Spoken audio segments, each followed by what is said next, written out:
Okay, so I completed a divorce last month. I didn't want it. And I feel like it's all going in the right direction. How would you know that when you feel like that? I feel awful. I'm crying in front of people. But I'm just sure I'm going in the right direction. It hurts so bad it must be good. Yeah, exactly. Where I'm at with it is, I guess I feel confusion. I adore this guy.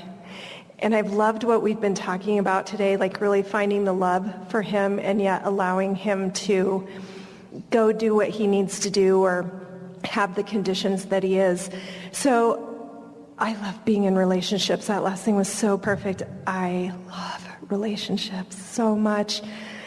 And I can't wait. The thing about relationships they are awfully conditional most of the time. Yeah, very much so. And so it's a nice thing to have a respite from conditions while you focus upon the unconditioned. And we were appreciating the words that you were using about loving it. So rather than fine-tuning, let's general tune here just for a little bit. Okay. While you tell us in an unconditional way what it is that you feel in relationships that you like so much.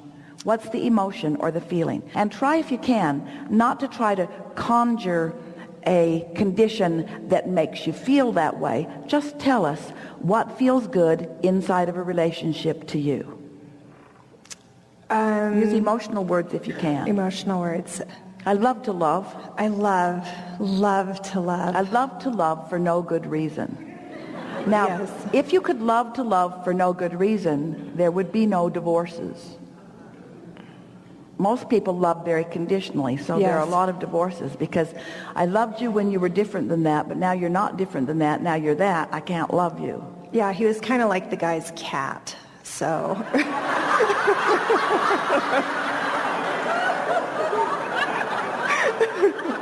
However, that guy's still with his cat. Yeah, it's true. Yeah, so I love. It's the P to value ratio. So I love to love. I love co-creating. I love looking forward. I love having another person there with me to see forward and move forward and yet have different points of view, but kind of have the same focus. I love sex. You love I love that part. You love new ideas occurring? Yes. So that means you love difference. Yes. You love diversity. Yes. So you're not looking for sameness in a relationship. No, not at all. Not at all. So I think where I feel maybe stuck. Well, that's not the part of the discussion that we're wanting to evoke from you. Okay. Because stuck is when you start looking at the conditions. Okay. Now that you have completed this divorce, you've sort of closed the door on that for now. Mm-hmm. And yet you're wanting to open another door right away, another conditional door, another someone to hold as your object of attention, or another someone to be the reason that you feel the way you do. Okay. But we want you to understand that you have had enough relationships. In other words, think about before your first relationship, how many relationships you had that helped you to create a vortex that helped you to know what you wanted in a relationship. Yeah. Esther was listening to a television commercial the other day. It was one of the matching businesses. And they were talking about, we will find your true compatibility. And Esther thought about the word compatibility and then talked to us about the word compatibility. And we said, it's a law of attraction word, isn't it? Not compatible in the sense that we like all of the same colors and we like all of the same places and we like all of the same words and we like all of the same things and we like all of the same food. Not compatible in the sense that we are identical, but compatible in the sense that at our core, at our unconditioned, that there are vibrations that we have accomplished and that we foster and keep active so that law of attraction will bring others who share those same core vibrational stances. Because when you are at the core in vibrational harmony, which means you love unconditionally, then the details of your experience can be whatever they are being, and it doesn't shake you from your connection with the true relationship that is the only relationship that really matters. When we have relationship conversations with people, always at the heart of them is, I have a relationship. Sometimes you don't say it because you don't even know it, but this is what's at the heart of it. I have a relationship with my inner being that I am eternally intertwined with. In other words, you can't turn off the key that turns off the engine of that relationship between you and your inner being. So I have this relationship with my inner being that for some reason this relationship is challenging. And what we want to say to you is, it does not need to challenge. Okay. The only reason it does challenge is because you've been getting the cart before the horse. You've been wanting this condition to be the reason that you connect with Source, rather than connecting Source be the reason that you create these conditions. So that's what's backward in so many relationships. That's why your marriage vows say, let's just not add any more power to those.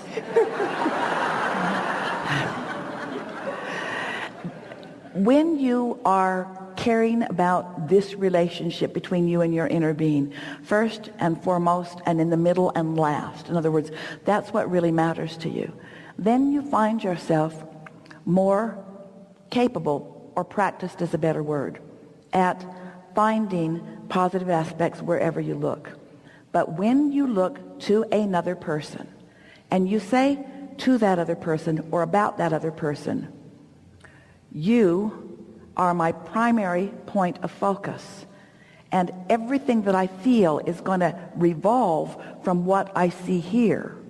So then you start needing to control that to be a certain way so that you can feel this. It never works. It always ends up in some sort of discord that usually ends up in a breaking apart in some way.